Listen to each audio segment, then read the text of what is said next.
Kantara cinema release ಆಗಿ next ಡೇನೆ ಅದು piracy ಹೋಗಿದೆ.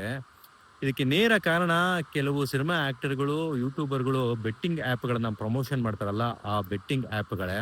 ಸೊ ಇದನ್ನ ನಾನ್ ಹೇಳ್ತಾ ಇಲ್ಲ, ಹೈದರಾಬಾದ್ ಪೊಲೀಸರು ಹೇಳ್ತಾ ಇದ್ದಾರೆ. ಇತ್ತೀಚೆಗೆ ದೇ ಕಾಲ್ ಹಿಮ್ ಓಜಿ ಅಂತ ಹೇಳ್ಬಿಟ್ಟು ಒಂದು ಸಿನಿಮಾ ಬಂತಲ್ಲ, ಇದರ ಪೈರಸಿಯ ಮೇಲೆ ಒಂದಷ್ಟು ಇನ್ವೆಸ್ಟಿಗೇಷನ್ ಮಾಡಿ, ಆ ಸಂದರ್ಭಕ್ಕೆ ಈ ಎಲ್ಲಾ ವಿಚಾರಗಳನ್ನ ತಿಳಿಸಿದ್ದಾರೆ.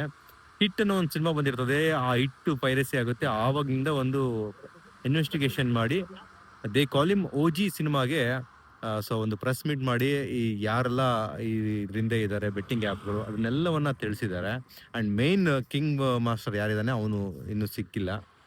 ಸೊ ಥಿಯೇಟರ್‌ನಲ್ಲೇ ಸಿನಿಮಾವನ್ನ ನೋಡಿ, ಈ ರೀತಿ ಪ್ಲಾಟ್‌ಫಾರ್ಮ್‌ಗಳಿಂದ ನೋಡೋದ್ರಿಂದ ಬೆಟ್ಟಿಂಗ್ ಆ್ಯಪ್‌ಗಳನ್ನ ನೀವು ಪ್ರಮೋಟ್ ಮಾಡ್ದಂಗಾಗುತ್ತೆ, ಅದಕ್ಕೆ ಸಪೋರ್ಟ್ ಮಾಡ್ದಂಗಾಗುತ್ತೆ.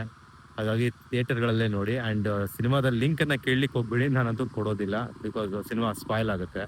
ಇನ್ನೊಂದು, ತುಂಬ ಜನ ಟೆಲಿಗ್ರಾಮಲ್ಲೂ ಕೂಡ ಟ್ರೈ ಮಾಡ್ತಿರ್ತಾರೆ, ಹುಡುಕ್ತಿರ್ತಾರೆ ಡೌನ್ಲೋಡ್ ಮಾಡಲಿಕ್ಕೆ. ಹುಡುಕ್ಲಿಕ್ಕೆ ಹೋಗಬೇಡಿ, ಅಲ್ಲಿ ನೋಡ್ಲಿಕ್ಕೆ ಹೋಗಬೇಡಿ. ನಿಜವಾದ ಮಜಾ ಥಿಯೇಟರ್ನಲ್ಲೇ ಸಿಗೋದು ನಿಮಗೆ. ಸೊ ಈ ಸಿನಿಮಾ ಅಂತೂ ನೀವು ಥಿಯೇಟರ್ನಲ್ಲೇ ಹೋಗಿ ನೋಡಿ.